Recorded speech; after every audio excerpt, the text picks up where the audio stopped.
So I'm going to show you how to change out a gas cap on a 2014 Hyundai Sonata. So basically what we're going to do is come over here. You can either take a screwdriver or something like that, help pry this out. It's really easy. You use non-marring tools. Basically there's a little piece here that's just cut in half and it's got a little bit of a wedge. So you could squeeze it together on one side and push it out, or you can do what I just did and just take a screwdriver and move it like that.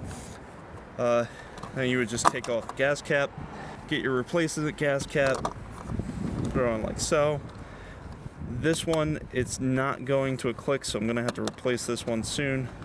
I'm just showing you how to do this. Then what you're going to do is you're going to take this and just going to push it back in. Once you hear it pop in, you're done, and then you just close the door. You know it's getting time to replace one of these when you no longer hear it click. If it's not clicking, there's something wrong with your gas cap, and eventually you're going to probably see a check engine light pop on. So that's an emissions control. Thank you for watching. If you like content like this that's straightforward, easy to follow, please subscribe. Have a great day.